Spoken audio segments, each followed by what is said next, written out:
En esta serie de programas estamos comparando la historia de la Iglesia con una carrera de relevos. Es sabido que existe un gran conflicto en el universo, que hace mucho tiempo, mientras todo era paz y armonía en el cielo, el principal de los ángeles, Lucifer, no estaba satisfecho con esa posición y quiso subir más alto. La Santísima Trinidad gobernaba todo lo creado, que, por supuesto, incluía a los ángeles. Lucifer pensó que, ya que él era tan bello y poderoso, Dios debería haberlo sumado como parte del gobierno. Si había una Trinidad, bien podría haber una tetrarquía, es decir, un gobierno de 4, obviamente con él, con Lucifer incluido. Tal cosa no era posible, porque no era otra cosa que un ser creado. Así que Lucifer, ahora convertido en Satanás, decidió pasar a la oposición. Allá en el cielo, comenzó su obra de rebelión sembrando discordia y logrando la adhesión de nada menos que 1/3 de los ángeles. El gobierno de Dios no solo incluía a los habitantes del cielo, es decir, los ángeles, sino también a los de todos los mundos creados. Satanás pensó que si había sido capaz de arrastrar a una parte de los ángeles en su rebelión, le resultaría más fácil hacerlo con los habitantes de todos los planetas. Su obra de engaño comenzó por la tierra, pero Dios no le permitió que avanzara sobre los otros mundos, sino que lo limitó a este. Nuestro planeta sería el teatro del universo. Lucifer podría probar su plan de gobierno aquí y demostrar sus pretendidas bondades. Tuvo éxito con Adán y Eva, y 2 de los hijos de ellos, Caín y Abel, se pusieron en la línea de partida de esta carrera simbólica que estamos presentando. Ya dijimos que Caín se adelantó cuando mató a su hermano. Pero los patriarcas recogieron el testigo blanco y lo fueron pasando a través de los siglos. Comenzando con Moisés, ese testigo estuvo por muchos siglos en manos de los israelitas. De ellos fue afirmado: «Vosotros sois mis testigos, dice Jehová, y mi siervo que yo escogí, para que me conozcáis y creáis, y entendáis que yo mismo soy. Antes de mí no fue formado Dios, ni lo será después de mí». Más tarde, ante el fracaso de Israel, el testigo blanco fue pasado a la iglesia cristiana. Cuando Jesús les dijo: «Vayan por todo el mundo y anuncien las buenas nuevas a toda criatura», estaba inaugurando la siguiente etapa de la carrera. Como lo vimos en el capítulo anterior, en poco tiempo el cristianismo se expandió tanto al oriente asiático como hacia el occidente europeo. Pero mientras nos hemos alegrado por el éxito del equipo del Señor, no nos hemos olvidado del otro equipo con el testigo negro. ¿Cómo avanzaron ellos?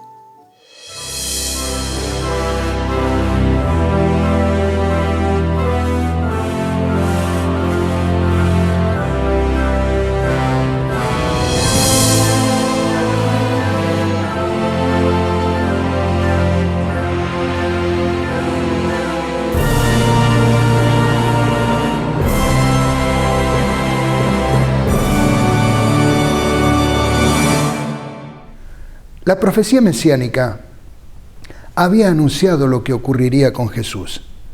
Se levantan testigos malvados. De lo que no sé me preguntan. Así que no resultó extraño que cuando Jesús vino al mundo como el corredor principal de esta carrera, los principales sacerdotes y los ancianos y todo el concilio buscaban falso testimonio contra Jesús para entregarle a la muerte, y no lo hallaron, aunque muchos testigos falsos se presentaban. Pero al fin vinieron 2 testigos falsos. Cuando los testigos falsos terminaron de hablar, entonces el sumo sacerdote, rasgando su vestidura, dijo: «¿Qué más necesidad tenemos de testigos?». Así que Jesús fue llevado a la muerte. Aunque él murió como Salvador, en cierto modo fue un mártir. La palabra mártir proviene del griego martureo, que significa testigo.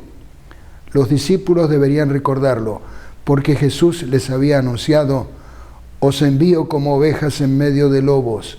Seréis odiados por todos por mi nombre, pero mirad por vosotros mismos, porque os entregarán a los concilios y en las sinagogas os azotarán, y delante de gobernadores y de reyes os llevarán por causa de mí para testimonio a ellos». viene la hora cuando el que os mate pensará que rinde servicio a Dios. En el mundo tendréis aflicción, pero tened buen ánimo, yo he vencido al mundo.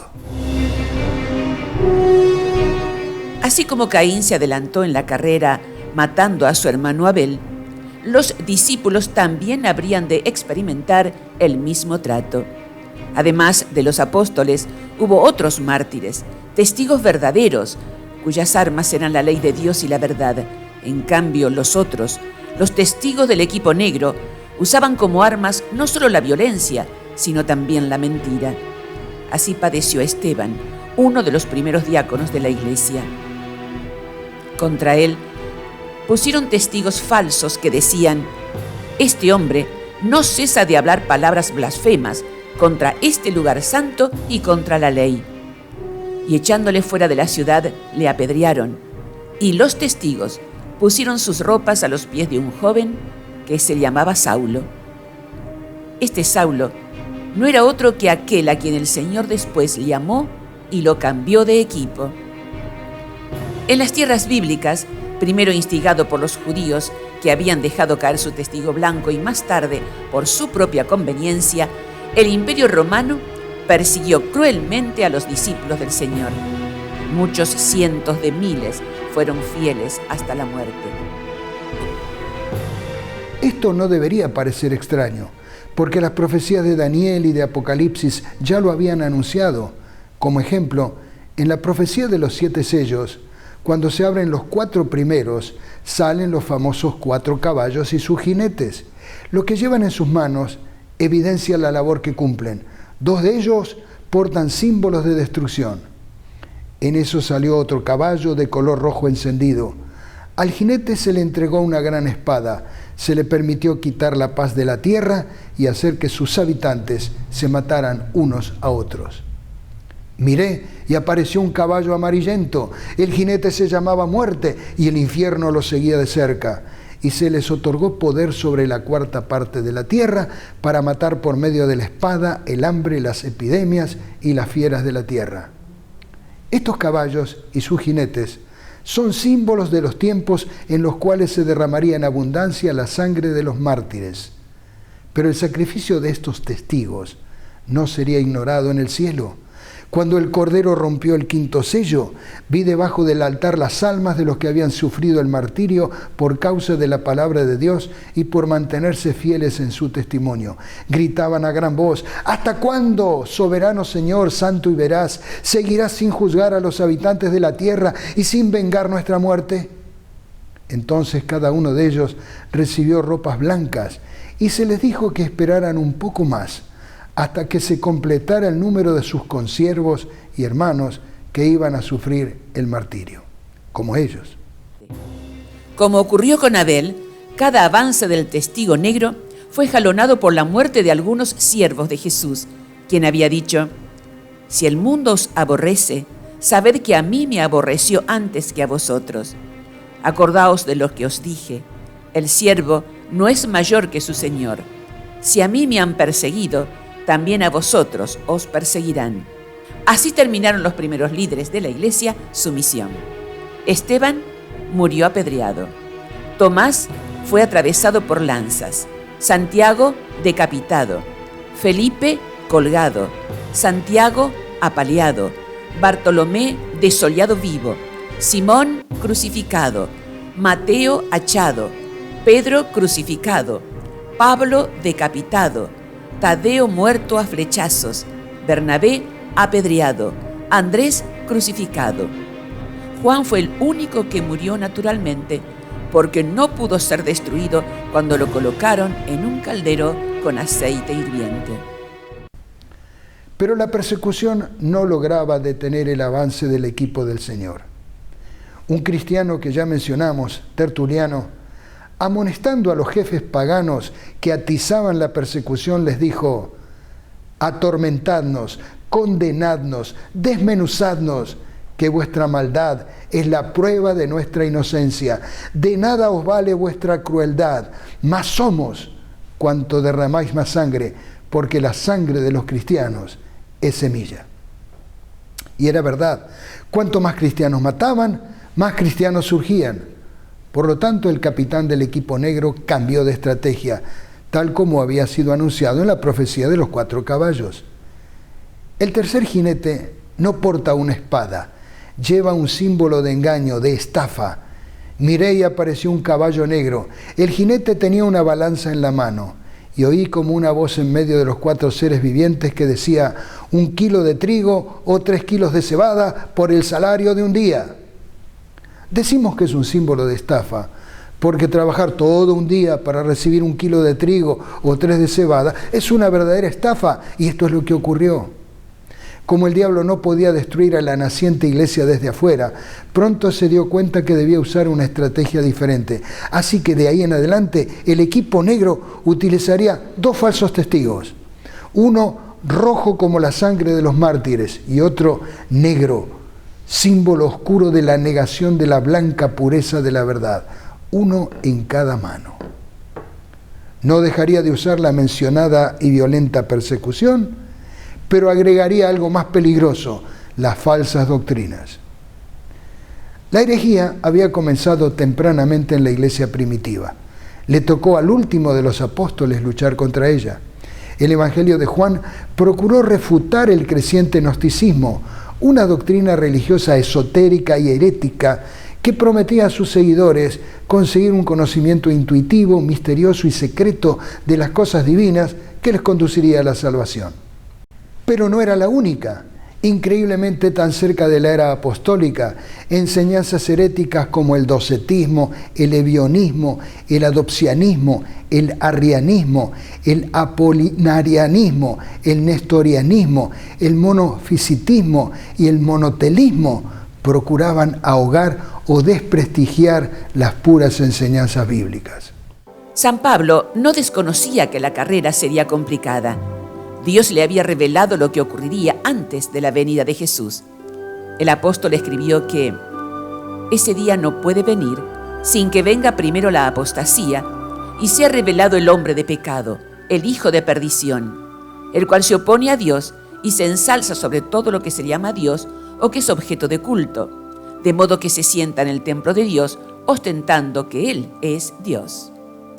Poco a poco, primero solapadamente y a hurtadillas, y después con más desembozo, conforme iba cobrando fuerza y dominio sobre los espíritus de los hombres, el misterio de iniquidad hizo progresar su obra engañosa y blasfema. De un modo casi imperceptible, las costumbres del paganismo penetraron en la iglesia cristiana. El espíritu de avenencia y de transacción fue coartado por algún tiempo por las terribles persecuciones que sufriera la iglesia bajo el régimen del paganismo. Pero cuando la persecución cesó y el cristianismo penetró en las cortes y palacios, la iglesia dejó a un lado la humilde sencillez de Cristo y de sus apóstoles por la pompa y el orgullo de los sacerdotes y gobernantes paganos, y sustituyó los requerimientos de Dios por las teorías y tradiciones de los hombres. El paganismo, que parecía haber sido vencido, vino a ser el vencedor. Su espíritu dominó a la iglesia. Sus doctrinas, ceremonias y supersticiones se incorporaron a la fe y al culto de los que profesaban ser discípulos de Cristo. Esta unión entre el paganismo y el cristianismo dio por resultado el desarrollo del hombre de pecado, predicho en la profecía como oponiéndose a Dios y ensalzándose a sí mismo sobre Dios. Buena parte de lo que estamos señalando tiene como detonador la división del Imperio Romano. Este acontecimiento es de la mayor importancia. Hagamos un cortísimo repaso de la historia. Bajo el reinado de Trajano, hacia el año 117, el Imperio Romano había alcanzado la máxima expansión en toda su historia, pero más tarde comenzó la decadencia. Por eso en el 284 de nuestra era, ante la necesidad de regular el caos que reinaba en el imperio tras la crisis del siglo III, el emperador Diocleciano estableció la tetrarquía, un gobierno entre 4 cabezas. Esta división, en vez de fortalecerlo, fue debilitando más el otrora poderoso imperio romano. Incluso la ciudad de Roma perdió su importancia, ya que la capital del imperio se trasladó a la actual ciudad de Milán. Pocos años más tarde, Flavio, Valerio, Aurelio, Constantino estaba al lado de su padre cuando éste murió en Eboracum, la actual York, en Inglaterra. Sus tropas entonces lo proclamaron emperador, pero no le resultó tan fácil ejercer el cargo, porque debió luchar con otros 6 aspirantes, a los cuales fue doblegando hasta lograr su objetivo de sentarse en el trono. Cuando lo logró, de ahí en adelante fue conocido como Constantino el Grande. En las iglesias orientales y en la iglesia bizantina griega se lo llama San Constantino.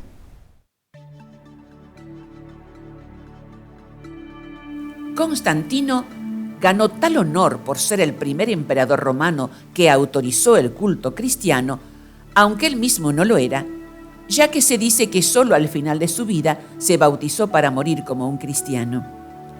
El imperio ya se hallaba fragmentado. Licinio gobernaba el oriente y Constantino el occidente.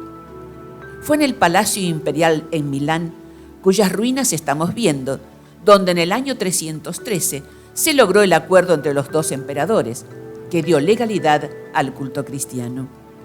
Esa fue una gran noticia. Los cristianos ya no serían perseguidos por su fe. Pronto los templos paganos fueron convertidos en cristianos. Se estima que en el momento de la promulgación del edicto existían en el imperio cerca de 1.500 sedes episcopales y que entre 5 y 7 de sus 50 millones de habitantes profesaban el cristianismo. Pero Constantino hizo algo todavía más atrevido: trasladar el centro político del imperio al oriente. Para eso, en el 330, reconstruyó Bizancio, una pequeña ciudad fundada por los griegos, y la llamó Constantinópolis, es decir, la ciudad de Constantino. Para estas obras utilizó a más de 40.000 trabajadores, en su mayoría esclavos godos. Para dar a Constantinopla la dignidad de una capital del imperio, se usaron multitud de mosaicos, columnas, obeliscos y esculturas traídos, entre otros, de Alejandría, Éfeso y Atenas. La ciudad fue construida imitando a Roma. Era la Nova Roma, la ciudad más grande del mundo, con foro, Capitolio y Senado, y el territorio se consideró suelo itálico, libre de impuestos. En la encrucijada del mundo, en el punto donde se unen Europa y Asia, la ciudad bizantina fue baluarte de la cristiandad y heredera del mundo griego y romano. A lo largo de toda la Edad Media, Constantinopla fue la mayor y más rica ciudad de Europa, conocida como la reina de las ciudades. Como ejemplo de su grandeza estaba el hipódromo, que podía albergar más de 50.000 personas. Hoy en día, el hipódromo solo es una plaza del centro de Estambul, la antigua Constantinopla, donde se conservan los 2 obeliscos que se encontraban en el eje de la pista, uno de ellos perteneciente al faraón egipcio Tutmosis III. Después de vencer a Magencio, Constantino impuso su dominio sobre la totalidad del Imperio Romano. Pero la libertad que dio a los cristianos no era ciertamente sin costo, porque ya antes el emperador había dado muestras de su injerencia en los asuntos de la Iglesia al dictar ciertas leyes que regulaban el día de reposo, de las cuales hablaremos más adelante. Percibiendo las numerosas discusiones del cristianismo, y aunque todavía era apenas un simpatizante no bautizado, en el año 325 Constantino convocó un concilio de obispos en la ciudad de Nicea, no muy lejos de la capital, donde se encontraba el Palacio Imperial de Verano. A este concilio asistieron unos 300 obispos. La absoluta mayoría procedían del Oriente, lo que evidencia la fortaleza que la Iglesia tenía en ese sector del mundo. Es verdaderamente significativo que este primer concilio de Nicea, donde se tomaron importantes resoluciones, no fue presidido por un religioso, sino por un emperador todavía no bautizado. Este ícono recuerda esa presidencia de Constantino. Luego de serios conflictos que los sucesores de Constantino tuvieron que enfrentar, en el año 378 subió al trono el hispano Teodosio, llamado el Grande. Obligado a defender las fronteras con muy escasas tropas, el emperador se vio en la necesidad de reclutar soldados extranjeros, así que firmó un tratado con los godos, a los que ofreció la posibilidad de asentarse en territorio romano a cambio de que sirvieran en las legiones. El 27 de febrero del 380, Teodosio declaró que el cristianismo era la única religión imperial legítima, y entonces los cristianos, otrora perseguidos, comenzaron a ocupar los altos cargos de la administración. Pero los problemas políticos y económicos del imperio continuaban. Por lo tanto, buscando una solución desesperada a los problemas del imperio, en el año 395, Teodosio decidió repartirlo entre sus dos hijos. El imperio de Occidente quedó a cargo de Honorio y el de Oriente en las manos de Arcadio, con su capital en Constantinopla. En 402, cuando el emperador Honorio trasladó a ella la corte imperial, la ciudad de Ravenna llegó a ser la capital del Imperio Romano de Occidente. Las tribus bárbaras fueron sistemáticamente golpeando sobre el Imperio de Occidente y fragmentándolo en secciones que luego darían lugar a los países de Europa actual. Esos territorios coinciden con la profecía del capítulo 2 del libro de Daniel. Los alamanes en la actual Alemania, los francos en Francia, los burgundios en Suiza, los suevos en Portugal, los vándalos en África, los visigodos en España, los sajones en Bretaña, los ostrogodos en Italia, los lombardos en Italia y los érulos en Italia.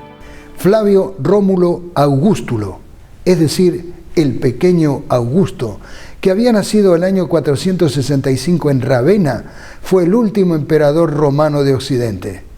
Cuando se rindió a los invasores, tenía apenas 15 años. Ese año, el 476, marcó el fin de la era antigua.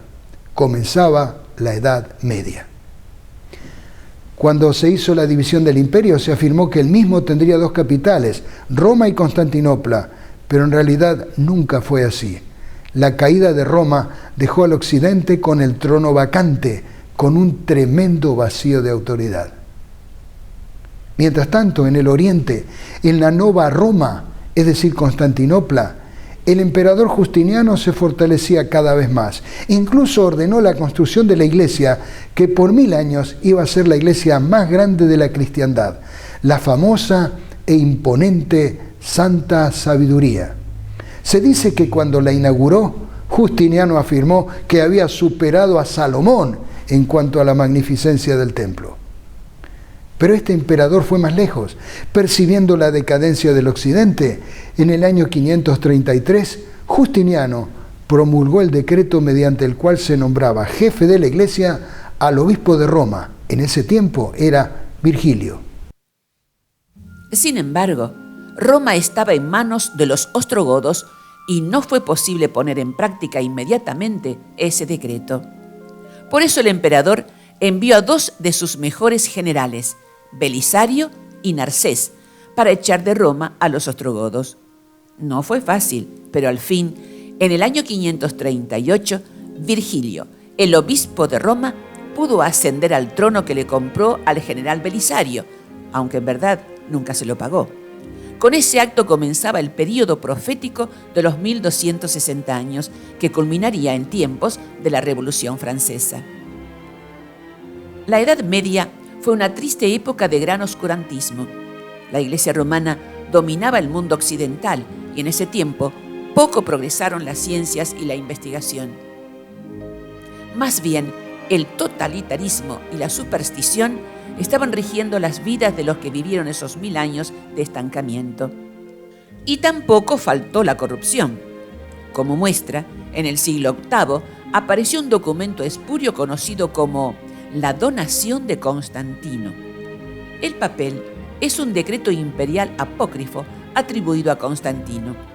En el mismo se reconocía como soberano al Papa Silvestre I y se le donaba la ciudad de Roma, las provincias de Italia y todo el resto del Imperio Romano de Occidente. Hoy se sabe que era un documento absolutamente falso. Los romanos y otros pueblos antiguos tenían dioses para cada circunstancia. Con el tiempo, esos dioses serían reemplazados por santos y santas elevados a los altares. No solo los falsos dioses se adaptaron, también las doctrinas de la iglesia cristiana primitiva fueron sufriendo transformaciones. Los testigos blancos fueron pintados de negro. Pero aunque la noche estaba cayendo sobre Europa, hubo valientes que mantuvieron la luz encendida. Los cátaros, los albigenses y sobre todo los valdenses fueron los valientes que todavía sostenían el blanco testigo de la verdad. Pero el equipo negro y su jefe no podían estar tranquilos ni permitir que la verdad siguiera su carrera, así que con el triste antecedente de Caín, tomó el más horrible de los testigos negros, la persecución religiosa. Aquí hay un par de testimonios. Gran número de personas fueron sacadas de sus casas, con sus esposas e hijos completamente desnudos, muchos de ellos inhumanamente destrozados. Los niños pequeños fueron arrancados de los brazos de sus madres, agarrados por sus diminutos pies y sus cabezas golpeadas contra las piedras, o fueron agarrados entre dos soldados y sus miembros arrancados a la fuerza. Sus cuerpos destrozados se tiraron a las alturas de los campos para ser devorados por bestias. Pero faltaba algo todavía más dramático: la diabólica maquinaria de la Inquisición. A través de ella, millones supieron lo que significaba ser un verdadero testigo de Cristo. Así lo relató Ellen White. La Iglesia Católica Romana, al unir las formas del paganismo con las del cristianismo y al presentar el carácter de Dios bajo falsos colores, como lo presentaba el paganismo, recurrió a prácticas no menos crueles, horrorosas y repugnantes. En tiempo de la supremacía romana, había instrumentos de tortura para obligar a los hombres a aceptar sus doctrinas. Existía la hoguera para los que no querían hacer concesiones a sus exigencias. Hubo horribles matanzas de tal magnitud que nunca será conocida hasta que sea manifestada en el día del juicio. Dignatarios de la Iglesia, dirigidos por su maestro Satanás, se afanaban por idear nuevos refinamientos de tortura que hicieran padecer lo indecible sin poner término a la vida de la víctima. En muchos casos, el proceso infernal se repetía hasta los límites extremos de la resistencia humana, de manera que la naturaleza quedaba rendida y la víctima suspiraba por la muerte como por dulce alivio. Hacia el oriente, el equipo negro también haría sentir su influencia. Los conversos del Pentecostés habían regresado a sus lugares de origen para enfrentar una sociedad corrupta. La religión del Estado, el zoroastrismo, propiciaba no solo la poligamia, sino también el incesto. Los padres tomaban a sus hijas y los hijos tomaban a sus madres. La llegada del cristianismo terminaba con esas aberraciones, lo que motivó la ira del Estado local. En una de esas persecuciones se obligó a los cristianos a pagar impuestos dobles. Cuando esto fracasó, el emperador ordenó que los ministros de Dios fueran pasados por la espada. De esta manera, los sacerdotes zoroastristas, con ayuda de los judíos, también destruyeron rápidamente las casas de oración. Los cristianos armenios también pasaron por dificultades. Hacia mediados del siglo V, los persas sasánidas tomaron el control de Armenia e impusieron el mazdeísmo. El budismo y otras corrientes paganas se apresuran a llenar todo el oriente. Parece que los testigos del equipo negro van ganando la carrera hasta hoy, cuando países altamente industrializados y modernos conservan increíbles formas de adoración pagana. Estamos en Yangon, la capital de Myanmar, antigua Birmania. En un pueblo con dificultades económicas, la impresionante pagoda Shwe Dagon recibe no solo el dinero, sino también la devoción de millones que siguen adorando las imágenes como lo hacían sus antepasados. En Bangkok, Tailandia, están los magníficos templos del Buda reclinado y el del Palacio Real, donde hay una pequeña estatua de jade a la cual el propio rey le cambia el lujoso traje 3 veces al año. En Tokio, Japón, está el templo de Kishimohin, diosa de los niños del budismo hindú. Era una diosa muy mala, que secuestraba niños y se los comía.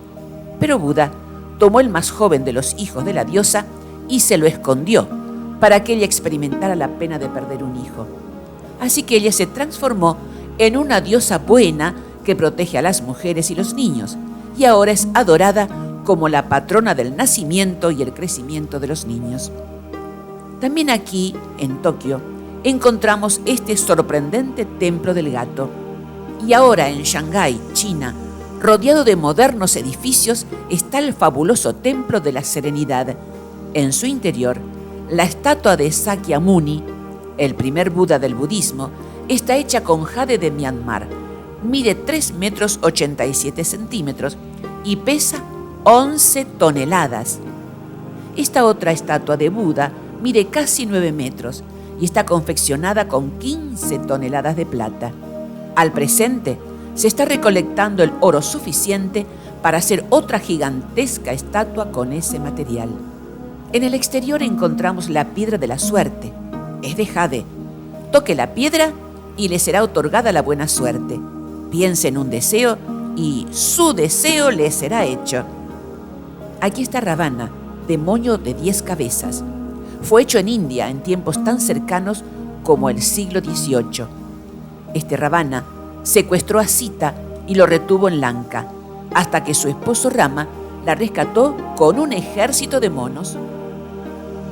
Desde el siglo XIV en Bikaner, también en la India, se encuentra el templo más extraño del mundo, dedicado a Karni Mata, una encarnación de la diosa Durga que pidió a Yama, dios de la muerte, que devolviera la vida a su hijo Lakan, quien había muerto ahogado. Al ver negada su petición, Karni Mata decretó que todos los miembros de su familia se reencarnarían en ratas, animales que hoy pueden contarse por centenares en este templo donde se les cuida y venera. Se dice que los fieles hasta besan el suelo, lleno de orines y excrementos. Pero faltaba todavía algo más preocupante, lo que en la profecía del Apocalipsis aparece como una invasión de langostas, el surgimiento del Islam. Mahoma, el alabado, el profeta del Islam y fundador del maometismo, nació en la Meca el 20 de agosto de 570. En esa ciudad estaba la sagrada Kaaba, una piedra negra que era visitada en peregrinación anual por los árabes paganos con ofrendas y tributos. El padre de Mahoma murió al poco tiempo de nacer su hijo. A la edad de 6 años falleció también su madre y desde entonces su tío Abu Talib se hizo cargo de él. Sus primeros años los pasó como pastor y acompañante de caravanas y cuando contaba 25 se casó con una viuda rica, Khadija, 20 años mayor que él. Tuvieron 6 hijos, todos los cuales murieron muy jóvenes, excepto Fátima, su amada hija. Era un hombre de carácter retraído, adicto a la oración y al ayuno, y que sufría de ataques epilépticos. En sus viajes comerciales a Siria y Palestina, trabó conocimiento con judíos y cristianos, adquiriendo un conocimiento imperfecto de sus religiones y tradiciones. Cuando contaba con 40 años, aseguró haber recibido una llamada del ángel Gabriel y comenzó así su carrera activa como el profeta de Alá y el apóstol de Arabia. Sus conversos fueron alrededor de 40 personas, incluyendo a su mujer, su hija, su suegro, su hijo adoptivo y su esclavo. Debido a su predicación y a sus ataques al paganismo, Mahoma atrajo sobre sí una persecución que le hizo huir de la Meca a Medina en el año 622, señalado desde entonces como el año de comienzo de la era maometana. En Medina fue reconocido como el profeta de Alá y sus seguidores aumentaron. Luego conquistó muchas tribus árabes, judías y cristianas. Entró triunfal en la Meca en el 630, destruyó los ídolos de la Kaaba, se convirtió en el dominador de Arabia y unió finalmente a todas las tribus bajo un emblema y una religión. En 632 realizó su última peregrinación a la Meca a la cabeza de 40.000 seguidores y poco después de su regreso murió de una violenta fiebre a los 63 años de edad en el 11º año de la era musulmana y año 633 de la era cristiana. Con una buena parte de exageración, La vida de Mahoma y sus acciones lo muestran como un hombre de valor intrépido, gran estratega, elevado patriotismo, compasivo por naturaleza y pronto al perdón. Sin embargo, no tuvo piedad en su trato con los judíos que no aceptaron someterse. Después de la muerte de Mahoma, el maometismo aspiró a convertirse en un poder mundial y una religión universal. Durante sus primeras décadas, el Islam se extendió rápidamente por el noreste hasta Mesopotamia y Persia, y pronto conquistó también las provincias más ricas del Imperio Bizantino: Siria, Palestina y Egipto. Fue por este tiempo que los habitantes de las ciudades de Siria, de las cuales hablamos en el programa anterior, las fueron abandonando. Como mudos testigos, esas ciudades permanecen muertas hasta hoy.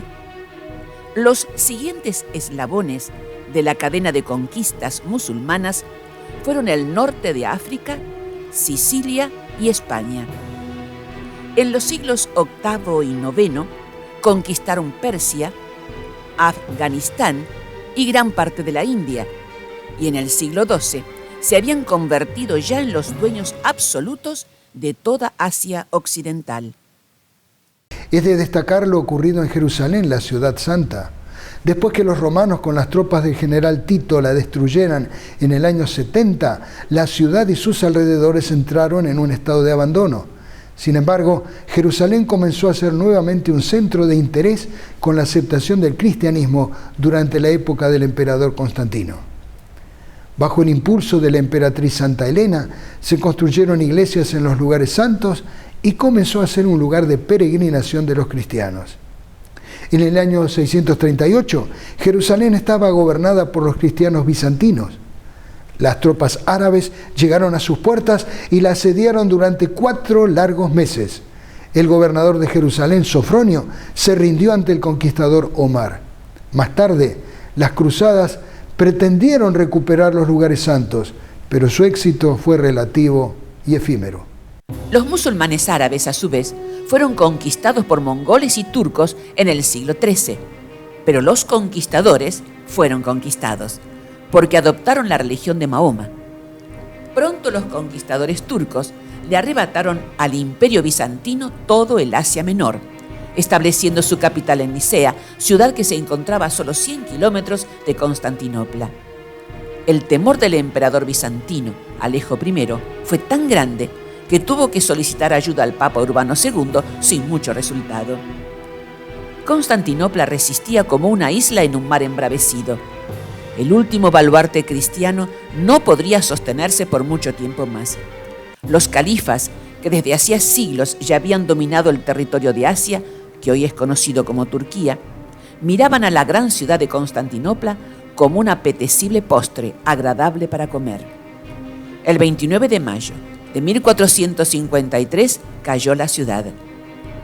Este museo en Estambul presenta con todo el dramatismo que un diorama puede mostrar lo que significó la caída. El museo fue llamado Panorama 1453, el año absolutamente trascendental porque esa noche marca el fin de la Edad Media, el fin del último vestigio del Imperio Romano de Oriente y, sin ninguna duda, a partir de allí, el mundo ya no sería el mismo. Varios años más tarde se levantó otra amenaza. Hay un lugar donde está entronizado su gran sacerdote. El templo es este museo en Londres. Aquí está el busto de Charles Darwin, a quien podríamos calificar como el sumo sacerdote de otra religión llamada evolucionismo, que niega la existencia de Dios. Y decimos religión porque como la evolución sigue siendo una teoría que no es posible demostrar, hay que aceptarla por la fe. Y si es por la fe, ya no es ciencia, sino religión. Una religión que hoy llena el mundo no solo con la incredulidad, sino también con sus formas de vida absolutamente existencial, donde lo que importa es el individuo y no la sociedad. Lo que importa es estar bien yo y los demás es asunto que deben solucionar ellos. Muchos millones de cristianos tienen en esta época una extraña posición doctrinal. Alegan que ya no es necesario obedecer la ley porque la misma fue clavada en la cruz. Naturalmente, la negación de la ley de Dios, que es la base de cualquier sociedad, hace que la mayoría de la gente viva en la anomía, es decir, el imperio de la no ley, con lo que la inmoralidad está adquiriendo carta de ciudadanía en la mayoría de los países, y esto es la causa de la degradación actual. Hemos sido honestos en confesar que el testigo negro ha tenido éxitos notables hasta nuestros días. Parece que nos están ganando la carrera, pero nos queda un consuelo. La palabra de Dios afirma que el testigo falso no quedará sin castigo, y el que habla mentiras no escapará. El testigo mentiroso perecerá. Siempre es sabio estar en el equipo correcto. Nos da felicidad y seguridad.